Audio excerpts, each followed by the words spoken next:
Syria में अबू मोहम्मद अल Jolani का जलजला देखने को मिल रहा है। सीरिया पर चढ़ाई के लिए हयात तहरीर अल शाम विद्रोही टूट पड़े हैं। एसटीएस ने ऐसा दांव चला है कि सत्तारूढ़ असद सरकार के पसीने छूट गए हैं।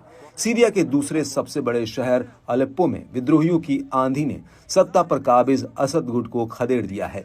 खास बात यह है कि साल 2016 में ही असद सरकार ने विद्रोहियों से इस इलाके को अपने कब्जे में ले लिया था। इससे ईरान के साथ साथ रूस की भी टेंशन बढ़ गई है।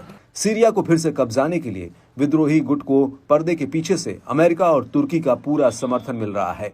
जैसे जैसे सीरिया का संघर्ष आगे बढ़ रहा है, वैसे वैसे एक बार फिर से सीरिया के गृहयुद्ध में फंसने की आशंका गहरा गई है। इससे मिडिल ईस्ट के एक और देश में संघर्ष तेज हो गया है। इसमें रूस की एंट्री ने भी तनाव को भड़काने का काम किया है। रूसी सेना ने बशर अल असद की खोई जमीन को वापस लाने के लिए एसटीएस पर हवाई हमले किए। इस बीच एक खबर ने पूरी दुनिया का ध्यान फिर से मिडिल ईस्ट पर ला दिया है। बताया जा रहा है कि एसटीएस गुट अलेप्पो और इदलिब में रासायनिक हमला करने की योजना बना रहा है।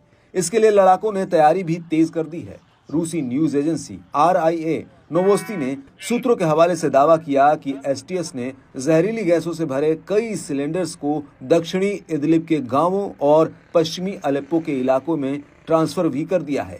इसके लिए एसटीएस ने जिस्र अल शुगूर शहर के पास सहयोगी सलाफी गुट की मदद ली है। दावा तो ये भी है कि लड़ाकों ने इस काम के लिए नागरिक सुरक्षा समूह व्हाइट हेलमेट्स की एम्बुलेंस का सहारा लिया है। बता दें कि व्हाइट हेलमेट समूह जो एक NGO होने का दावा करता है, सीरिया में इसे आतंकी संगठनों के साथ गठजोड़ के तौर पर जाना जाता है। अगर विद्रोहियों ने अपने हमलों में रासायनिक हथियारों का इस्तेमाल वाकई किया तो सीरिया में खुला नया मोर्चा भीषण हो सकता है। सीरिया ग्लोबल ताकतों के लिए जोर आजमाइश का मैदान बन जाएगा। बता दें कि रूस ने सीरिया में अपने हजारों सैनिक तैनात कर रखे हैं। सीरिया के जरिए रूस मिडिल ईस्ट में अपनी मौजूदगी मजबूत रखकर अमेरिका को चुनौती दे सकता है।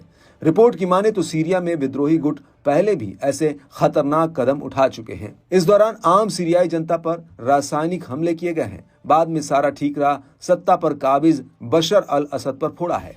साल 2018 में अमेरिका, ब्रिटेन और फ्रांस ने सीरियाई राजधानी से करीब 10 किलोमीटर दूर एक संदिग्ध रासायनिक हथियार हमले को लेकर सीरिया के खिलाफ हवाई हमले किए थे। इन सब के बीच सैकड़ों इराकी प्रतिरोध सेनानी सोमवार को सीरिया में प्रवेश कर गए ताकि वे तकफीरी विद्रोहियों से लड़ने में असद सरकार की मदद कर सके। ऐसे में सवाल उठता है कि क्या ये जंग नए सिरे से शुरू हो गई है? अब ये देखना काफी अहम रहेगा कि असद सरकार अब क्या कदम उठाती है। बता दें कि सीरिया का गृहयुद्ध अब महज एक देश की लड़ाई नहीं रह गया, बल्कि अंतर्राष्ट्रीय शक्तियों का मैदान बन गया है। ऐसे में देखना काफी अहम रहेगा कि क्या रूस और ईरान असद सरकार की ढाल बनकर पश्चिमी देशों के साथ एक नए मोर्चे पर आमने सामने होते हैं।